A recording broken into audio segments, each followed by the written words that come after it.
Сәлеметсіздер ме? Бұл жағдай 2014 жылы болған оқиға еді. Жылдар өтсе де сол күндердің ізі көңіл түкпірінен өшпейді екен.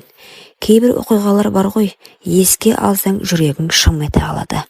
Сол сәтте болған адамдар, айтылған сөздер тіпті ауа райы да есіңде жаңғырып тұрады.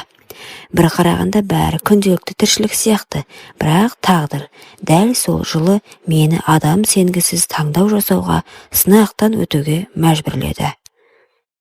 Ендеше басымнан өткен осы бір ауыр да сабаққа толы оқиғаны сіздерге баяндап берейін.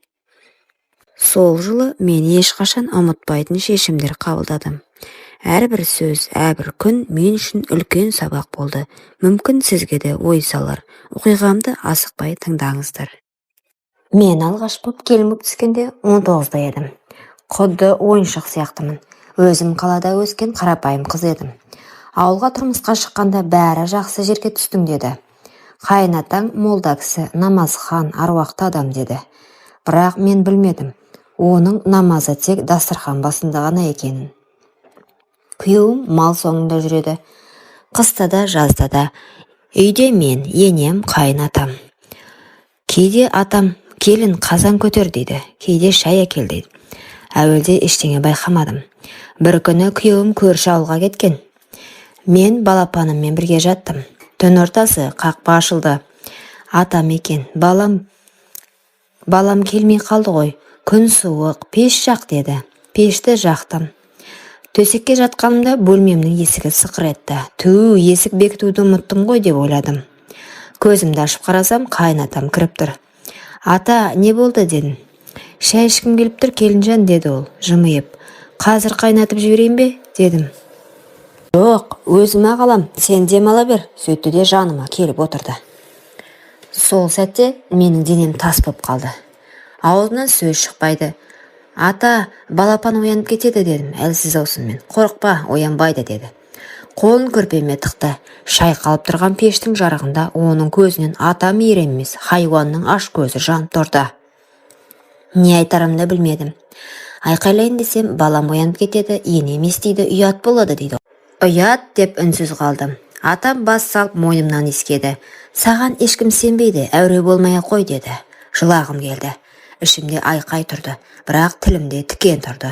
Сөйтіп мен алғаш рет өз үйімде қор болдым, күйеуімнің әкесінен.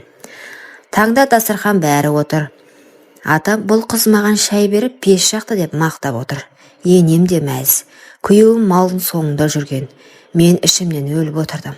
Осылайша ол түнде тағы келді. 2 рет, 3 рет мен ешкімге айта алмадым. Ұяттан емес, қорқыныштан.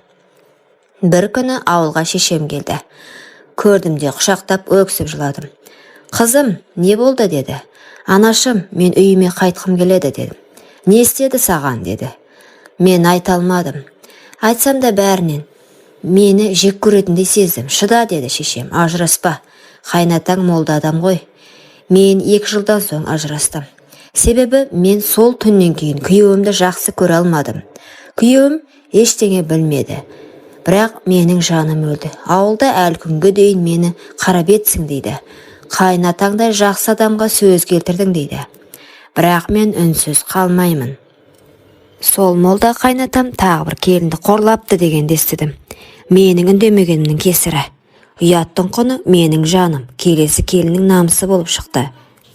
Сондықтан да қазір ұлымды құшақтап отырмын да осы хикаяны айтып отырмын. Мен үндемегеннен өзімнің есімімді ұмыттым. Мен аты жоқ келін болып қалдым. Тек арсыз, ұятсыз деп мен айтты. Ал сол түні мен ар ұрлаған адам арам болып қалды. Мен енді үндемеймін. Мен ажырастым. Анам мені қайта бауырына басты. Ұлым ер жетіп келеді. Оған ешкім қол көтере алмайтындай етіп өсіремін. Ұлым біреудің қызына көлеңке болмайтындай ер азамат болсын деймін. Сол үшін тірі жүрмін. Ұяттың құны сені арсыз өмірің емес. Ұяттың құны сенің қорлық көрмеуің. Осыны есте ұстаңдар. Көз жұмып қалмаңдар. Айтыңдар, айғайлаңдар, қорықпаңдар. Мен үндемедім. Менің қателігім сенің өміріңде қайталанбасын. Құрметті оқырман, өмірден алынған шынайы оқиғаларды тыңдағыңыз келсе, менің арнама тіркеліп, лайк, комментарий жазып қолдап кетіңіздер. Келесі кездескенше.